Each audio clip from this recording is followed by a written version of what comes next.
Une histoire vraie, certainement pas. Mais une vraie histoire, oui, certainement. Il était une fois un roi. Son fils avait demandé en mariage la fille d'un roi puissant qui habitait un pays voisin. Elle s'appelait Demoiselle Maleine et elle était divinement belle. Mais son père a refusé. Il a dit qu'elle était promise depuis très longtemps à un autre prince. Les deux jeunes gens s'aimaient tellement qu'ils n'ont pas voulu renoncer l'un à l'autre. Et Demoiselle Maleine est allée voir son père et lui a dit « Je ne peux pas et ne veux pas prendre un autre époux, mon père. » Alors il est rentré dans une colère épouvantable. Et il lui a dit « Je te ferai enfermer dans une tour pendant 7 ans et on verra bien ce qu'il restera de ta désobéissance au bout de tout ce temps-là. » Et c'est ce qu'il a fait. Au bout de son parc, il a fait construire une immense tour, sans porte ni fenêtre. Et puis quand elle a été construite, il a fait apporter des victuailles, de la boisson pour 7 ans, et on a traîné Demoiselle Maleine et sa suivante à l'intérieur. Et puis, on a muré la tour, de sorte qu'elles étaient dans l'obscurité totale. Elles ne pouvaient voir quand le soleil se levait ou quand le soleil se couchait. Elles étaient privées de lumière, sans voir le ciel, sans voir la lune. Qu'est-ce qu'elles pouvaient faire? Elles pouvaient pleurer, parler, dormir, manger. Le prince qui aimait Demoiselle Maleine, quand il a su qu'elle était là, il a tourné autour de la tour en criant son nom, mais les murailles étaient si épaisses que rien ne passait, aucun bruit ne franchissait les murailles. Et malgré tout, le temps a passé. Un jour, elles se sont rendues compte qu'il ne restait presque plus de nourriture. Alors Demoiselle Maleine a dit « Mon père va venir nous délivrer ». Et elles ont attendu des coups de pioche, du bruit. Mais rien n'est arrivé. Alors, en tâtonnant, elle a vu qu'il ne restait vraiment plus rien. Et elle a dit à sa suivante « Il faut saisir notre chance. Si on ne veut pas mourir de faim, il faut qu'on se délivre nous-mêmes. » Elle a pris un couteau à pain, et elle s'est mise à attaquer le mortier entre les pierres, et elle a gratté, creusé, et sa suivante l'a relayée. Elles ont réussi à enlever 1 pierre, 2 pierres, 3 pierres, au bout de 3 jours. Et enfin, un rayon de lumière a pénétré à l'intérieur de la tour. Elles ont pu voir le ciel bleu et un vent léger leur a caressé le visage. Alors elles ont agrandi la brèche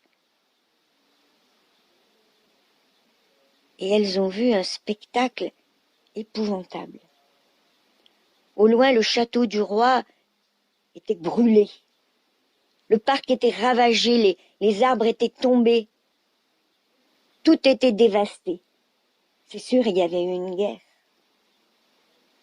Elles ont continué à creuser la brèche et puis finalement, elles ont pu passer. D'abord la suivante, elle a sauté à l'extérieur et puis Demoiselle Maleine. Elles étaient libres. Mais dans quel état? Elles étaient échevelées, livides, les vêtements pleins de poussière, et elles étaient affamées. Alors elles ont marché. Bien sûr, il n'y avait âme qui vive dans le pays. Et puis elles ont trouvé un buisson d'orties. Et là, elles ont apaisé leur faim en mangeant des orties. Et puis elles sont arrivées dans le pays voisin. Là, il y avait des villages, il y avait des gens, mais on aurait dit de fantômes, elles faisaient peur. Personne ne voulait leur donner à manger. Elles ont continué jusqu'à la capitale du pays. Elles sont allées voir dans le château si on voulait leur donner du travail. Comme partout ailleurs, on a refusé.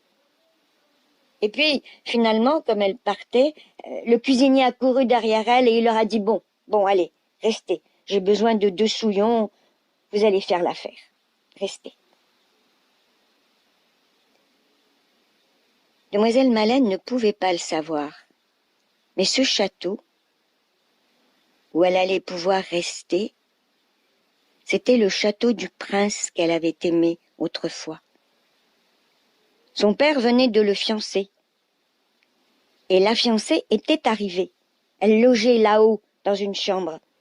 Seulement, elle était si laide de visage et dure de cœur qu'elle ne voulait pas sortir. Elle avait peur qu'on se moque d'elle. Alors on a demandé à demoiselle Maleine d'aller lui porter ses repas. Et c'est ce qu'elle faisait tous les jours. Et puis, le jour des noces est arrivé. Un matin, en arrivant dans la chambre de la fiancée, elle lui a dit « Oh, un grand bonheur t'attend. C'est le jour de mon mariage, mais tu vois, je me suis foulé la cheville, je ne peux pas marcher. Alors c'est toi qui vas jouer le rôle de la mariée. Tu vas mettre ma robe, mes parures, mes bijoux, et puis tu vas y aller à ma place. C'est un grand honneur. Ah, mais je ne veux pas d'un honneur qui n'est pas pour moi. » Alors la fiancée lui a proposé des pièces d'or. Mais non. Eh bien, si tu ne veux pas m'obéir, je te ferai couper la tête. Et là, demoiselle Maleine a été obligée d'accepter. Elle est arrivée le matin, elle a mis la belle robe, elle a mis le voile, elle a mis les parures. Et quand elle a été prête, elle est descendue dans la grande salle où tout le monde l'attendait. Le roi s'est approché d'elle, il l'a prise par la main. Il s'est avancé vers son fils et il lui a dit « Voici la fiancée que je t'ai choisie et que tu vas conduire à l'église. » Et le fiancé, il a regardé la jeune fille et il s'est dit « Mais si je ne savais pas que demoiselle Maleine a été enfermée dans une tour depuis des années et que sûrement elle est morte aujourd'hui, je croirais que c'est elle, tellement elle lui ressemble. » Mais il n'a rien dit. Il l'a prise par la main et ils sont partis sur le chemin, suivis de toute la noce. À un moment, ils sont passés devant un buisson d'orties et demoiselle Maleine a dit « Buisson d'orties, si petit, si petit. Te souviens-tu du temps où je t'ai mangé, tout cru et pas salé ?»« Que dis-tu là ?» a dit le prince. « Rien, je pensais à demoiselle Maleine. » Alors il s'est étonné. Comment pouvait-elle connaître demoiselle Maleine? Mais il n'a rien dit. En arrivant devant le cimetière, sur le ponton, elle a dit « Petit ponton, te souviens-tu du temps où je marchais sans habits ni souliers ?»« Mais que dis-tu là ?»« Rien, je pensais à demoiselle Maleine. »« Mais tu la connais, demoiselle Maleine ?»« Non, mais j'ai entendu parler d'elle. » Et ils ont continué à marcher. Et puis ils sont arrivés devant la grande église. Et là, elle a levé les yeux et elle a dit « Petite porte, point ne te brise. Je ne suis pas la vraie promise. » « Mais que dis-tu là ?»« Rien, je pensais à demoiselle Maleine. »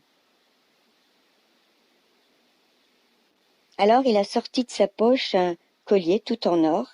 Il lui a mis autour du cou et il a fermé les agrafes. Après, ils sont rentrés dans l'église. Le prêtre a uni leurs mains et il les a mariés. Sur le chemin du retour, il l'a reconduite, en la tenant par la main toujours, et elle n'a rien dit. Et puis, quand elle est arrivée au château, vite, vite, vite, elle a grimpé les escaliers, elle est arrivée dans la chambre de la fiancée, elle a enlevé la robe, le voile, les parures, les bijoux, et elle n'a gardé autour du cou que le collier en or. Et puis, elle est redescendue après avoir mis son sarrau gris. Quand la nuit est arrivée, la fiancée a revêtu elle-même la robe, et puis elle a laissé tomber son voile sur le visage, afin que personne ne voie qu'elle n'était pas la même. Et sitôt les gens partis, il lui a dit, mais dis-moi, que disais-tu au buisson d'ortie sur le chemin? Mais quel buisson d'ortie? Moi, je ne parle pas au buisson d'ortie. Alors, si tu ne parles pas, tu n'es pas la vraie fiancée. Ah, attends, je vais demander à ma servante, c'est elle qui garde ma mémoire. Et vite, vite, elle est descendue dans la cuisine, elle a dit, Souillon, qu'as-tu dit au buisson d'ortie? Au buisson d'ortie, j'ai dit, buisson d'ortie si petit, si petit. Te souviens-tu du temps où je te mangeais, tout cru et pas salé? Ah oui. Alors elle est remontée, vite, vite, et elle a dit, ça y est, voilà ce que j'ai dit. Et elle a répété les paroles. Bien, a dit le prince, mais quand on est arrivé devant le cimetière, tu as parlé au petit ponton. Mais non, je n'ai pas parlé au ponton. Mais si tu n'as pas parlé au ponton, c'est que tu n'es pas la vraie fiancée. Ah, attends, je vais redescendre. C'est ma servante qui garde ma mémoire. Elle est redescendue, elle a dit, Souillon, qu'as-tu dit au ponton du cimetière?